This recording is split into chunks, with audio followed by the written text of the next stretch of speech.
बड़ा भाई था भानु प्रताप, छोटा भाई था हिमर्दन नाम के राजा थे।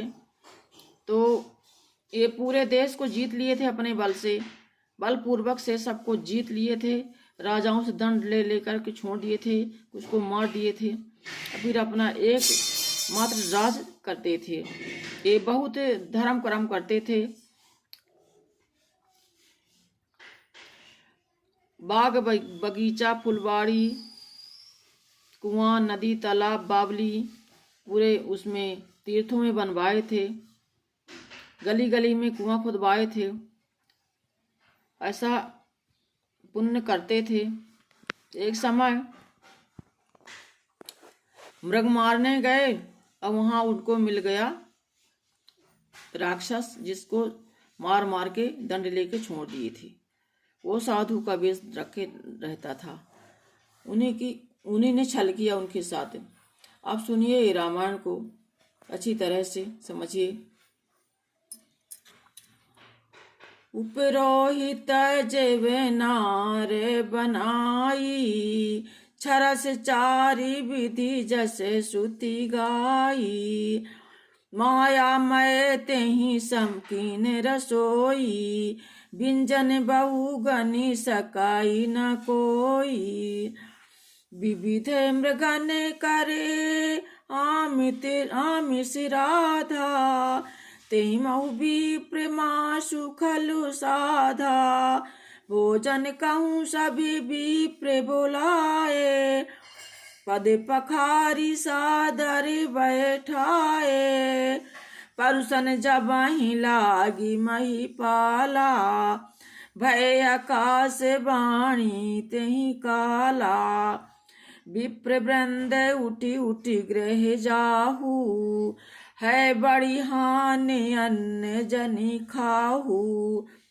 भयउ रसोई पूसुर मासु, सब दुज उठे मान विश्वासु। भूप विकल मति मोह भुलानी, भाभी बस नयाब मुख बानी। बोले विप्र सकोप तब नहीं कछुकीन विचारी। जाई निशाचर हो उन पे मूढ़ सहित परिवार। अब इसका अर्थ बता रही हूँ, सुनिए। संकेत के अनुसार गुरु को उस रूप में पहचान कर राजा प्रसन्न हुआ। ब्रह्मवश उसे चेत ना रहा कि यह तापस मुनि है, यह काल केतु राक्षस। उसने तुरंत 1 लाख उत्तम ब्राह्मणों को कुटुंब सहित निमंत्रित दे दिया। पुरोहित ने 6 रस और 4 प्रकार के भोजन, जैसा कि वेदों में वर्णन है, बनाए हुए उससे मायावी रसोई तैयार की। और उसने व्यंजन बनाए जिन्हें कोई गिन नहीं सकता। अनेक प्रकार से पशुओं का मांस पकाया और उसमें उस दुष्ट ने ब्राह्मणों का मांस मिला दिया। सब ब्राह्मणों को भोजन के लिए बुलाया और चरण धोकर आदर सहित बैठाया। जब ही राजा परोसने लगा, उसी काल केतु कृत आकाशवाणी हुई, हे ब्राह्मणों, उठकर अपने घर जाओ और अन्न मत खाओ, इसके खाने से बड़ी हानि है।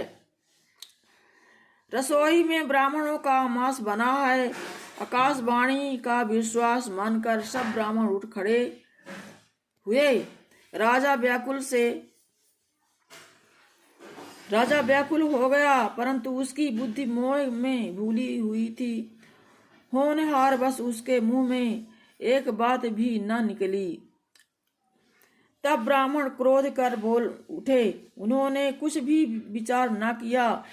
ब्राह्मणों ने कुछ भी विचार नहीं किया कि राजा का दोष नहीं है। तब ब्राह्मण क्रोध सहित बोल उठे। उन्होंने कुछ भी विचार नहीं किया। अरे मूर्ख राजा, तू जाकर परिवार सहित राक्षस हो। छत्र बंधु ते विप्र बुलाई, घालें लिए सहित समुदायी।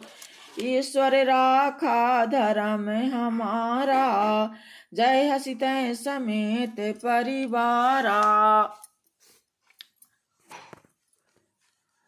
सम्मत माध्य नाश तब होऊ, जलदाता न रहि कुल कोऊ। नप सुनि साप बिकल अति त्रासा, भय बहोरी बर गिराय आकाशा। विप्रन सापे विचारी न दीन्हा, नहीं अपराधे भूप कछु कीन्हा। चकित विप्र सबे सुनि नभिबानी, भूप गयो जहाँ भोजन खाने।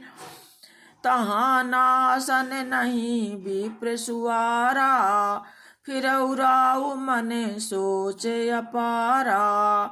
सब प्रसंग महिषुरन सुनाई, त्रसित परऊ अवनी अकुलाई। भूपति भाभी मिटै नहीं, यद्यपि न दूषण तोरे। किए अन्यथा होई नहीं, विप्र श्राप अति घोर। लखन सिया रामचंद्र बजरंग बली, महादेव देव कौशल किशोर की जय। रे नीच क्षत्रिय, तूने परिवार सहित ब्राह्मणों को बुलाकर उन्हें नष्ट करना चाहा था। ईश्वर ने हमारे धर्म की रक्षा की, अब तू परिवार सहित नष्ट होगा। 1 वर्ष के भीतर तेरा नाश हो जाए, तेरे कुल में कोई पानी देने वाला ना रहेगा। साफ सुनकर राजा भाव के मारे अत्यंत व्याकुल हो गया। फिर सुंदर आकाशवाणी हुई, हे ब्राह्मणों, तुमने विचार कर श्राप नहीं दिया, राजा ने कुछ भी अपराध नहीं किया। आकाशवाणी सुनकर सब ब्राह्मण चकित हो गए। तब राजा वहां गया जहां भोजन बना था, तो देखा न भोजन था न रसोइया, ब्राह्मण ही था। तब राजा ने मन में अपार चिंता करता हुआ लौटा। उसने ब्राह्मणों को सब वृत्तांत सुनाया और बड़ा ही भयभीत हुआ। व्याकुल होकर वह पृथ्वी पर गिर पड़ा।